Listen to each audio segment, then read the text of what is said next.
My dad works in B2B marketing. He came by my school for career day and said he was a big ROAS man. Then he told everyone how much he loved calculating his return on ad spend. My friends still laugh at me to this day. Not everyone gets B2B, but with LinkedIn, you'll be able to reach people who do. Get a $100 credit on your next ad campaign. Go to linkedin.com/results to claim your credit. That's linkedin.com/results. Terms and conditions apply. LinkedIn, the place to be, to be. How do you feel great on vacation? Like really good? Easy. You go to Aruba. You'll spend your time relaxing on cool white sand beaches and floating in healing blue water. You'll immerse yourself in natural wonder and find your center on an island where things move at your speed. You won't just feel great, you'll feel relaxed, renewed, and ready for life. That's the Aruba effect. Plan your trip at aruba.com. I posted a video online about W sitting, which is when kids sit on their bottoms with both of their feet outside of their hips, so their legs are in the shape of a W. I got a lot of comments on my video, and one very thoughtful comment came from a pediatric physical therapist named Jill Mall. I get like a lot of flack on some of my videos because I have 30 seconds to explain something that deserves at least 30 minutes. So Jill contacted me and gave me a little more information, and she was so thoughtful. So I invited her to join the show, and she brought along her colleague, a super expert in the field of pediatric physical therapy, to explain what parents should and should not worry about when it comes to the way their kids move. I'm Dr. Wendy Hunter, and I'm the pediatrician next door. I'm that doctor friend you call for practical advice about your kids' health. I mix the science of medicine with the reality of parenting. If you've been to a physical therapist as an adult, you know they help people recover from injuries and illnesses that affect movement and strength, and they help athletes to perform better. They have all kinds of magical tools and water baths and rubber bands and balls, and they often work with a few adults at the same time. On the other hand, pediatric physical therapists are different. The issues that kids have with movement and strength and coordination, they're different from adults because kids are still developing and changing, and they don't move the way adults do. Kids don't even have the same bone structure as adults. Being a physical therapist for kids is a really fun job to have. You're going to see what I mean as I introduce you to Jill Mall and Kris. You can tell they love their jobs. Jill has 29 years experience in this field, but she started her career working with adults. And Kris has been a pediatric physical therapist for 34 years. They are both at Advent Health in Florida. If you watch Jill and Kris at work, they look like they're playing with kids, and they are, but they're also evaluating them at the same time. It's also a challenging job because pediatric physical therapists have to understand the subtle differences in what a child is capable of doing at a given age, and what they are able to do can change in the course of just 1 month. Every child is unique, so therapists create a custom-tailored program designed specifically for each individual child. Kris explains where we all start, with milestones. Kids meet some milestones at very precise ages, and other milestones can have a wide range of when kids master them. Which ones should we pay attention to? If they're not bringing their hands to midline at 3 months, that's like a yellow flag. If they're not sitting at 6 months, sitting is kind of the standard gross motor skill that all babies in typical development usually get by 6 months. So if babies aren't sitting at 6 months, then it'd be good for physical therapy to have a look. After 6 months, it gets a little bit more gray. Like crawling can be between 10 and 12. Walking can be between 10 and 16 months. So those are a little bit more variable, but not sitting at 6 months, not rolling by 6 months. Those are more red flags that physical therapy should get in there. What does that imply if they aren't meeting milestones? There's different reasons. Like for our children with lower muscle tone, it could be because they have lower muscle tone and they don't have the strength, they don't have the core stability. A lot of babies with reflux will present with they look like they have higher muscle tone, and they can't sit because it's not comfortable for them to lean forward on their gut. But physical therapy can still be a part of their development because they're not learning how to do the specific skills they need to learn how to do. It also could be the fact that they are not exposed to things. I mean, depending on their environment, like, oh, we just hold them all the time, or we just keep them in the, or we just stick them in the bouncer all the time, or we just, so there could be their environment as well. Does it matter when they roll or how many times they roll? If they're not rolling consistently by between 6 and 7 months, then yes, that's important. And also just if you notice they're only rolling to one side, you want to see some symmetry. That's the other thing we're looking for is symmetry with their rolling or all of their skills. Like, can they do everything to both sides? It's okay to have a preference. We all have a preference. Like, I'm right-handed, but like if they're only rolling to one side so does that mean something's wrong with my baby?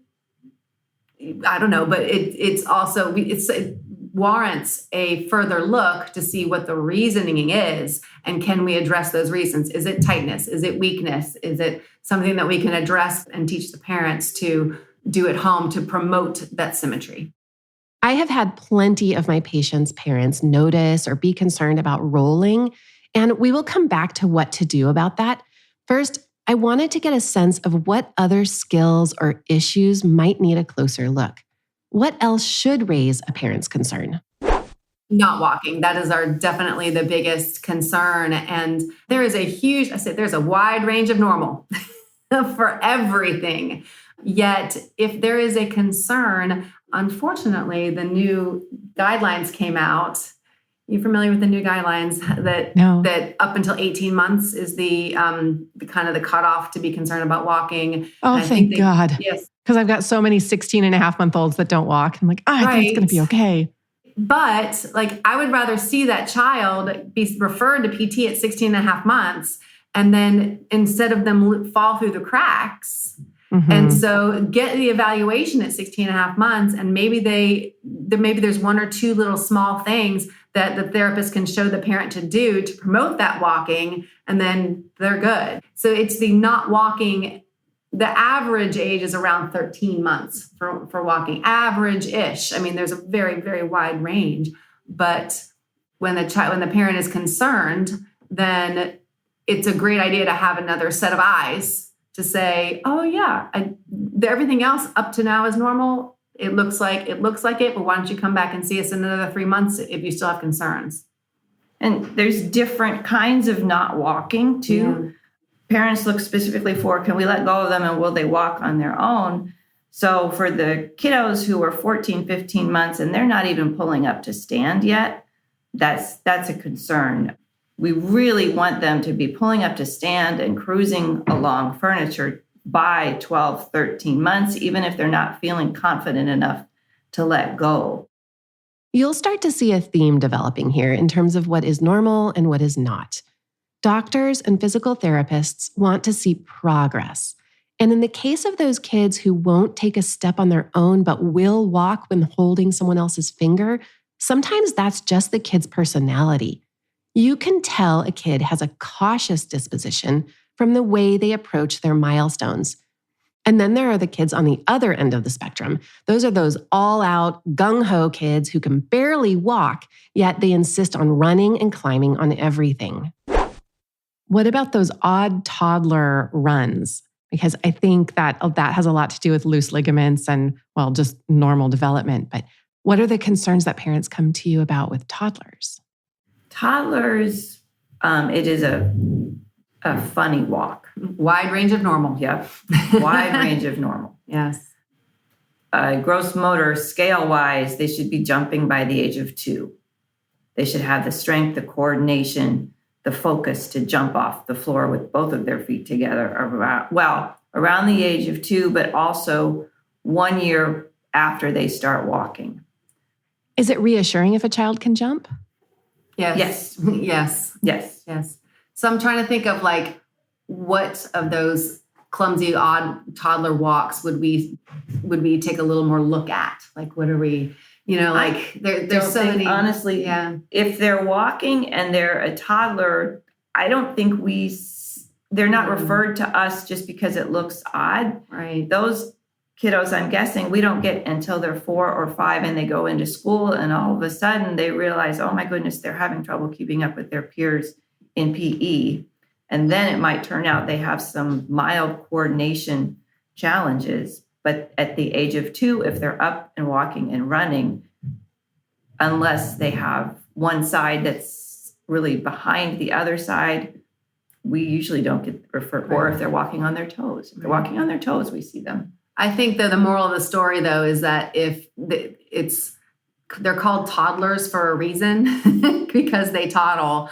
And if I have to say, like, I rarely ever say, the wait and see approach, but with toddler walking and, they walk weird and they look weird, and like, wait and see is actually the idea for that, odd little walk in between, like early walking and probably up to a year after they start walking. So it's really that wait and see for a year and see if it evens out. And then, if you have any concerns, go see the doctor to see if anything else needs to be looked at. And that wait and see applies unless they're walking on their toes more than 50% of the time. So we want to see them as soon as people are concerned about toe walking, because the sooner we can get there, the quicker we can make a change. If they're falling, if like they're taking their first steps and in a couple of months, they don't look any more stable than they did when they just started taking their first steps, that would also be a concern. Tripping and frequent falling can also be caused by having a vision problem. It's not always a physical motor issue. So you may also want to have your child's vision checked if they fall and trip a lot. I hope you are reassured by this information. There is a wide range of normal, so try not to compare your child with others. However, it can be helpful to compare to know that your child maybe does need a physical therapy evaluation. Is it worth your time? Can physical therapists really help? And what's going to happen at an evaluation?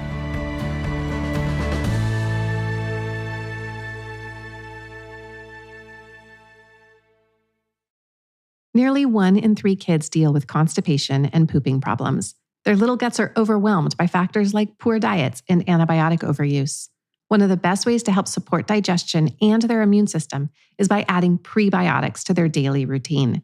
Did you know that 70 to 80% of our immune cells live in the gut?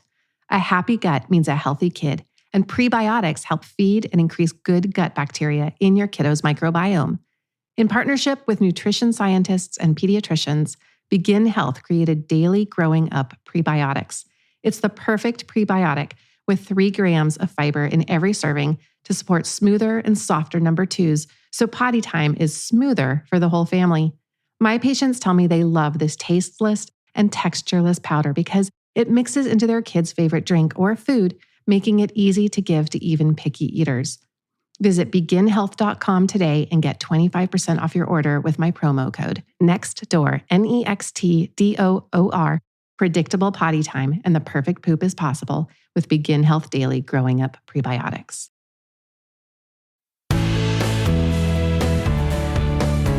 Adults go to physical therapy and leave with a bunch of exercises that they need to do, and then they have to make themselves do them. But for kids, how does that work? That's exactly why the most important factor at a physical therapy visit is who is the caretaker of the child, who's going to be helping them work on things at home, and who can tell Jill and Kris what they've seen the child do. Jill and Kris will take a full history, and then they measure things on the kid. Here's Kris and Jill to explain. We measure the kiddo, but depending on the age and why they're with us, measuring can look very different. If they have a muscle tightness, we actually have to get out tools, measure the length of their muscles. If we consider that they have some muscle weakness and they're old enough, we actually do the same muscle testing that an adult physical therapist would do with an adult. If they're walking, but we want to see how much they're walking, then we got to see them go up and down the stairs. We might have them walk across a balance beam just to get an idea of where they're at.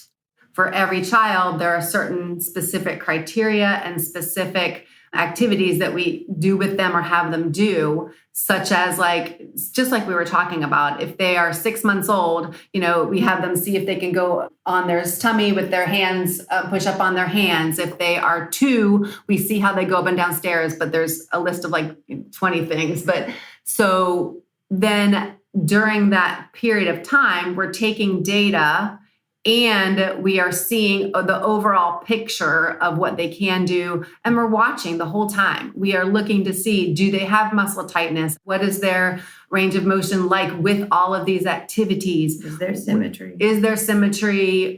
And kind of formulating our head also why can't they do the things that they can do, or what are their strengths and weaknesses?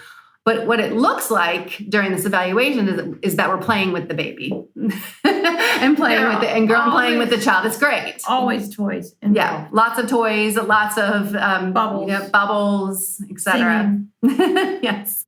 We have a full hour for the evaluation. And then depending on the place, you can see a patient from 30 to 60 minutes, just depending where they go. So we do get to establish a really good rapport. This is perhaps the most important point I want to make. Pediatricians get 10 minutes at the most to spend with parents and watching the way the patients walk or crawl or sit. And they are in a very stressful environment in my office. They're basically watching my every move to see when I'm going to pull out a vaccine syringe and hold them down, which I don't actually do, but I know that's what kids are thinking. So there's no way they're going to act normal in front of me. Physical therapists get a lot more time with kids. But who is the most important evaluator in the room? It's the parents. The parents are always right. They see the kiddo so much more even than we see the kiddo versus how much the pediatrician sees the kiddo. And especially if they've had older children or they're in play groups and they see that their child is not doing something the same way the rest of the children do, take their observations to heart. Going with their gut for what they see and feel is always the right choice. And if you go and see a specialist and don't understand what you hear or don't like what you hear, go to another one. Because it's, if you hear it more than once, if you hear the same thing more than once from several people, that's probably what to go with. But absolutely get all the information that you can from the actual people doing it, not just Dr. Google. I don't want us to be seen as something that should be avoided. Right. I think if we're really looking in a typically developing child, we want to see symmetry. And we're looking for that so that we're trying to avoid them going to physical therapy when they're adults, quite honestly, because if they're not doing things symmetrical as children, they're going to develop these asymmetries, and that's going to lead to different tightnesses and different joint limitations. That's going to cause them problems for physical therapy when they're adults. So I could get into the camp of how do you avoid needing to see a PT as an adult because you're in pain. But I don't want it to be seen that it's a negative to need to come to see a physical therapist as you're developing, because we want to help you develop optimally. Right. What ways should parents play with their children at home so they don't have to see you? That's very loaded. Yeah. On the floor. On the floor would be my generic answer. On the floor, on the floor, then in varied positions. Yes. On their back, on their side, on their tummy. Propped up. Sit. It's not ever too early to hold your baby to play in sitting or standing. On their lap. Or on their knees, so just on the floor is a great... Not in a container. Not in a container, right. Kris, I really like what you just said, that you can hold your baby standing up and play with them, because I hear a lot the parents are afraid that will ruin the development of their lower limbs. What's the story there? I learned straight up no. in my studies that babies need to spend thousands of hours on their feet before they start walking. That said, we must talk about standards. Yes. Go there. However, without something between their legs. Without being suspended in a stander or without being suspended or without something supporting them between their legs. I mean, you are obviously, when they're little, you have to hold them around their trunk, but you want their legs to be holding them up against gravity. Right. So, okay. Well, everyone uses the one that has the strap between the legs. Yeah, we know. Long time ago, we tried to say never, ever, ever use these, and we were not successful.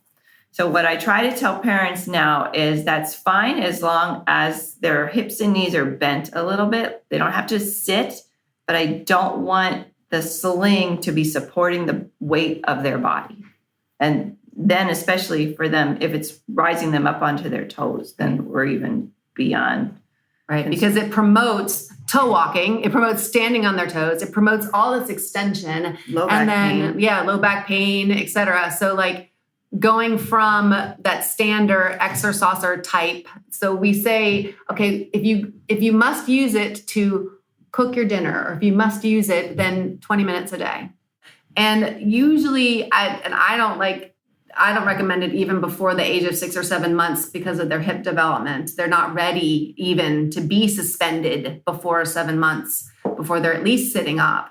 But we don't like them anyway. Our kids didn't have. Yeah, my kids didn't have a stander. If we have one soapbox, it's the little baby walkers that they're suspended in because they can push anything. They right. can push an upside down laundry basket. We want them to push something instead of a rolling suitcase. Instead of being suspended, because it doesn't teach them to walk. Unfortunately, the person who named them walkers was brilliant because that's a marketing tool, because it's not a walker. It teaches you, it's a suspender.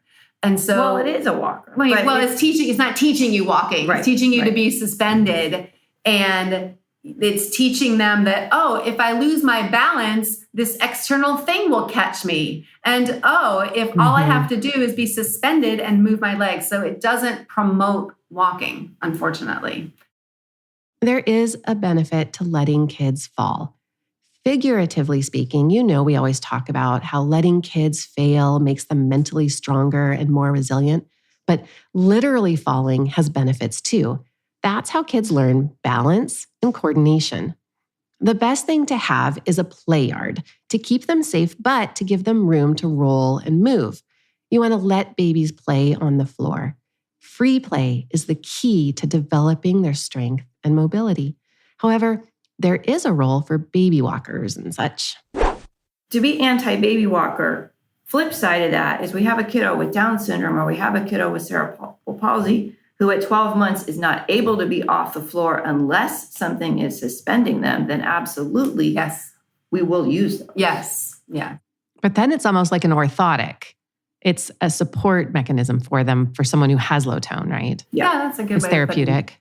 Yeah. But if you can do it on your own, you should be doing it on your own. Yeah. That's not unlike parenting advice for any topic. Kids need to practice doing things on their own.